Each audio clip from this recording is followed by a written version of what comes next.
अस्सलाम वालेकुम मेरी यूट्यूब फैमिली। और आज मैं आपके लिए लाई हूँ बहुत ही टेस्टी और रेशेदार कबाबों की रेसिपी। इसके लिए सबसे पहले हमने 3 पाव चने की दाल लिया और इसको आप चाहे तो पूरी रात के लिए भिगो लें या फिर आप 2 से 3 घंटे के लिए इसको पानी के अंदर भिगो सकते हैं। और इसको भिगोने के बाद हमने कुकर के अंदर शामिल कर दिया है। और ये कबाब बहुत ही मज़ेदार और लजीज बनते हैं और मम्मा तो ये ज़्यादा सारे बना के रख लेती हैं और हमारा जब दिल करता है ना तो हम निकाल के खा लेते हैं। और इसके अंदर मम्मा ने गोश्त ले लिया, 3 पाव गोश्त लिया, 3 पाव चने की दाल के साथ। इसके अंदर कुछ हड्डी वाला गोश्त भी ले लिया, जिससे मामा का तो ये कहना है कि इससे इसका टेस्ट और अच्छा बन जाता है। तो यहाँ पे मम्मा आपको ये चिकन दिखा रही है कि उन्होंने किस टाइप का चिकन लिया। आप भी इसी तरह का चिकन भी ले सकते हैं या फिर अपनी मर्ज़ी से भी ले सकते हैं। और ये चिकन भी हमने चने की दाल के साथ ही ऐड कर दिया। हमने इसको इकट्ठे ही प्रेशर लगा देना है और ये मसाले डालेंगे।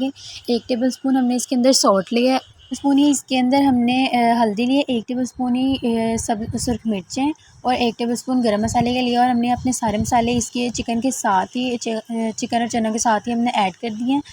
और यहाँ पर हमने 2 गिलास पानी के डाले हैं, ये एक शामिल कर दिया। और इसी के साथ ही हमने फिर दूसरा भी ऐड कर देना है। और हमने इकट्ठे इन सब चीज़ों को मिक्स करने के बाद हमने इन सब चीज़ों को प्रेशर लगा देना है।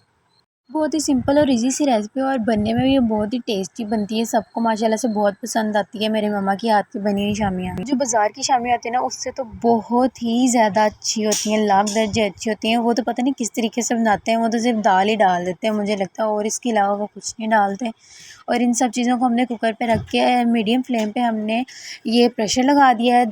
अब यहाँ पे हमने तकरीबन 15 मिनट के लिए अपने प्रेशर को लगा दिया। लेकिन इसके बाद भी अगर हमारा पानी तो खुश्क हो चुका है, लेकिन इसके बाद भी अगर आपके मिक्सचर के अंदर पानी मौजूद हो तो आप उसको खुश्क कर लें। अपनी ये कुकर के ढक्कन को हटा कर ही उसको सारे पानी को खुश्क कर लें। इसके अंदर पानी नहीं रहना चाहिए वरना आपका मिक्सचर बहुत ही ज़्यादा पतला बनेगा और आपको शामी कबाब बनाने की शेप देते वक्त भी बहुत ही ज़्यादा परेशानी होगी। जो हमारी मेन 2 आइटम थी, चने की दाल और गोश्त, इन दोनों को हमने बॉईल कर लिया। और ये जो कुछ हमने हड्डी वाली बोटियाँ डाली थी, इनमें से हम ध्यान से देख के हड्डियों को बाहर निकाल लेंगे। और ऐसा हम इसलिए करते हैं ताकि हमारे कबाब में कोई हड्डी ना आए। एक दफ़ा जब हमारे मिक्सचर की दोनों चीज़ें बॉईल हो चुकी होंगी अच्छे तरीके से, तो हमने ये हड्डियों वाला गोश्त भी सेपरेट से कर लिया, अपना चिकन को हमने सेपरेट निकाल लिया है। और इसके बाद हमने ये गरम गरम ही हमने पीस लेना है इसको, क्योंकि जब ये ठंडा हो जाएगा तो फिर आपके लिए इसको पीसना मुश्किल हो जाएगा, इसमें आपकी एफ़र्ट ज़्यादा लगेगी। और अगर आप अपने ये दाल के मिक्सचर को पीसने के लिए चॉपर का यूज़ करते हैं तो फिर भी मैं आपको यही सजेस्ट करूँगी कि आप अपने चिकन को चॉपर में चॉप ना करें, सिर्फ आप दाल को चॉपर में कर सकते हैं। लेकिन अगर आप दोनों चीज़ों को चॉपर में चॉप कर लेते हैं तो आपके ऐसे रिश्तेदार कबाब नहीं बनेंगे। अब मैं आपको लास्ट में दिखाऊंगी हमारे कैसे बने। और इसके अंदर हमने एक टेबलस्पून पिसा हुआ ज़ीरा और 1 टेबलस्पून ही चिली फ्लेक्स ऐड किए। हमने इसके अंदर दोबारा से 1 टेबलस्पून गरम मसाले का ऐड किया और इसके साथ ही हमने 2 टेबलस्पून चिकन टिक्का मसाले के भी ऐड किया। मिक्सचर ज़्यादा इसलिए हमने इसके अंदर मसाले भी ज़्यादा ही रखे। आप अपने मिक्सचर के हिसाब से इसके अंदर मसाले रखिएगा और ये बहुत ही ज़्यादा टेस्टी बनते हैं। ना इसके अंदर ये परफेक्ट प्रोपोर्शन में मैंने मसाले डाले हैं और इसमें ना कुछ ज़्यादा होता है और ना कुछ ज़्यादा कुछ कम होता है। नमक मिर्च सब कुछ बिल्कुल ठीक ही बनता है। और ये देखिए हमारे हाथों से ही चिकन को थोड़ा थोड़ा बारीक करके इसके अंदर डाल दिया और डंडे के साथ ही इस सब को अच्छे तरीके से पीस लेंगी। और इसके अंदर काफ़ी एफ़र्ट तो लगती है, लेकिन फिर ये खाने में भी बहुत ही टेस्टी हो जाती है। लेकिन अगर यही गरम गरम अपने मिक्सचर को कूट लेते हैं तो आपकी एफ़र्ट उतनी ज़्यादा नहीं लगेगी जितनी ठंडे मिक्सचर के अंदर आपकी एफ़र्ट ज़्यादा लगेगी। लेकिन अगर आप चॉपर का इस्तेमाल करते हुए अपनी इस एफ़र्ट को बचा भी लेते हैं तो इसका टेस्ट वो नहीं बनेगा जैसा बनना चाहिए इसका।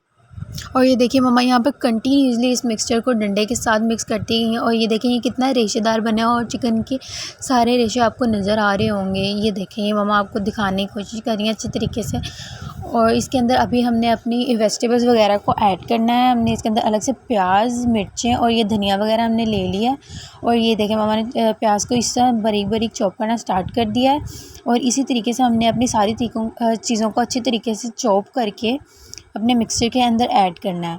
ये ऑप्शनल है, आप अपने प्याज और जो हरी मिर्ची जो है उनको अपनी दाल के साथ चॉपर में डाल के भी चॉप कर सकते हैं, लेकिन धनिया को आप खुद ही चॉप करके डालें। लेकिन अगर हम अपने हाथों से सारा कुछ काट के इसके अंदर डालेंगे तो ये और ज़्यादा टेस्टी बनेगा। और ये मिर्ची हमने इसके अंदर ऐड कर दी है, प्याज भी हमने इसके साथ ही अंदर ऐड कर दिया है। और अपना धनिया भी जो हमने काट लिया था अच्छे तरीके से उसको भी हमने ऐड कर दिया। सारा कुछ हमने अपने हाथों से अच्छी तरीके से चॉप करके ऐड कर लिया। और इसी के साथ ही हमने इसके अंदर 2 अंडे भी शामिल कर देने हैं।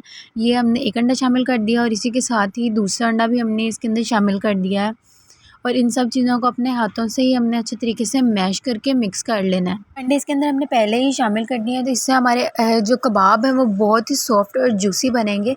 और अगर हम पहले ही इसके अंदर ऐड कर देंगे तो बाद में आपके लिए ये ऑप्शनल है कि आप इसको अंडे के मिक्सचर के अंदर कोट करके अपने शामी कबाब को फ्राई करना चाहते हैं, या फिर ऐसे ही आप हल्का सा ऑयल लगा के अपने कबाब को फ्राई कर सकते हैं। और ये भी बहुत ही हेल्दी बनते हैं। और आप थोड़ा सा ऑयल लगा के इसको तवे पे अच्छे तरीके से दोनों साइड से ब्राउन होने तक पका लें, और ये बहुत ही टेस्टी बनते हैं। और इन देखें, यहाँ पे मम्मा ने कबाब को शेप देनी स्टार्ट कर दिया है। दोबारा अंडा लगाना ना लगाना ये आपके लिए ऑप्शनल है, लेकिन मैं आपको यही सजेस्ट करूँगी कि आप इसको दोबारा अंडे के अंदर अंडे के मिक्सचर के अंदर अच्छे तरीके से कोट करके फिर इसको फ्राई करें। और ये हम ऐसे ही फ्राई करते हैं और ये बहुत ही ज़्यादा टेस्टी बनते हैं।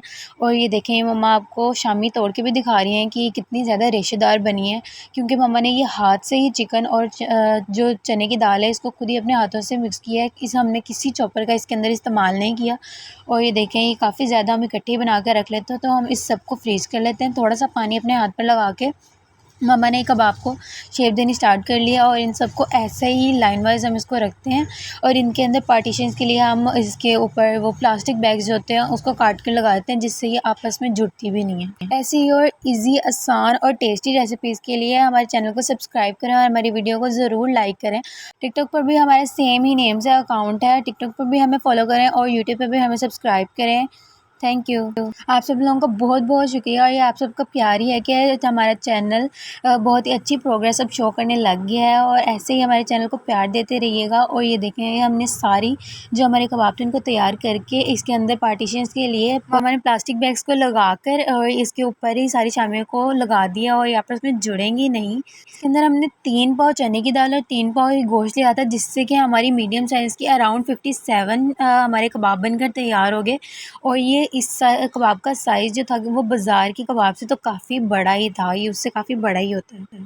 जिस तरह से मैंने आपको बताया था कि हम अंडा लगाकर ही अपनी शामियों को फ्राई करते हैं। इसके लिए हम बस अंडे को एक प्लेट के अंदर, एक खुले बर्तन के अंदर डालकर कांटे से अच्छी तरह विस्क करके हम इस अपनी शामी को अंडे में कोट करके फ्राई कर लेते हैं। और ये देखें, ये कितनी क्रिस्पी और मज़े की शामियाँ बनकर तैयार हुई हैं। और ये मेरी बहन ऊपर गार्निशिंग के लिए धनिया पत्ता लेके आई थी, और ये मम्मा ने डिज़ाइन करके ये कबाबों के ऊपर ही सेट कर दिया। और ये बहुत ही टेस्टी बनती है, इतनी जूसी है, और ये मज़ा आता है इनको गरम गरम ही खाने के अंदर। और ये इतनी अच्छी होती है ना कि दिल करता है कि बस खाते ही जाओ। बहुत अच्छी लगती है खाने की। मर्ज़ी है कि आप इसको दही के रायते के साथ खाएं या फिर केचप के साथ, लेकिन यहाँ पर एक ये हमने शामी को अलग से कर लिया, और हम यहाँ पर एक कन्नौर की बारबेक्यू सॉस है जिसका हम रिव्यू कर रहे हैं। ये हम ग्रोसरी स्टोर पे जब गए थे ग्रोसरी करने के लिए, तो हमने वहाँ से, मेरी बहन ने ये उठा ली थी, और इसको अब टेस्ट करने के लिए फिर हमने सोचा कि हम इसको निकाल ही लें अब, और शामी कबाब के साथ ही चलो टेस्ट कर लेते हैं। तो ये अब हम ज़रा स्टाइल मार के हम स्पून के साथ कबाब निकालने की कोशिश कर तो रहे थे, लेकिन वो निकाल लिया। फिर उसके बाद इसके साथ हमने ये अपनी बारबेक्यू सॉस को लगाया, और फिर मैंने इसको टेस्ट किया। ये काफ़ी गर्म था, मैंने इसको टेस्ट करने में काफ़ी टाइम लगा दिया, और इसको टेस्ट किया। और फिर उसके बाद ये आप मेरे रिएक्शन कुछ देख ही सकते हैं।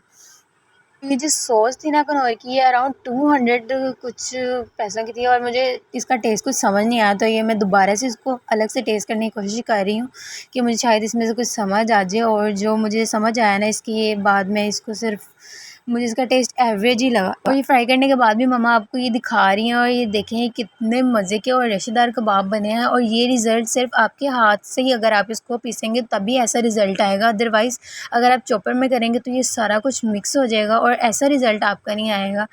और ये मैं दोबारा इसको हाथ से लगा कर टेस्ट करने की कोशिश की, लेकिन ये एवरेज ही है, और ये कितनी कोई ख़ास नहीं है, और पैसे बर्बाद कर दिए मेरी बहन ने। और ये देखिए, मैं आपको दोबारा से दिखा रही हूँ, अच्छे तरीके से देख लें आप, ये कितनी मज़ेदार और रेशेदार बनी है। इसके अंदर मेन टास्क सिर्फ यही है कि आपने अपने मिक्सचर को अच्छी तरह हाथों से ही मैश कर लेना है, और ये बहुत ही ज़्यादा टेस्टी बनेंगे। और हमारे चैनल को लाइक करें और सब्सक्राइब करें।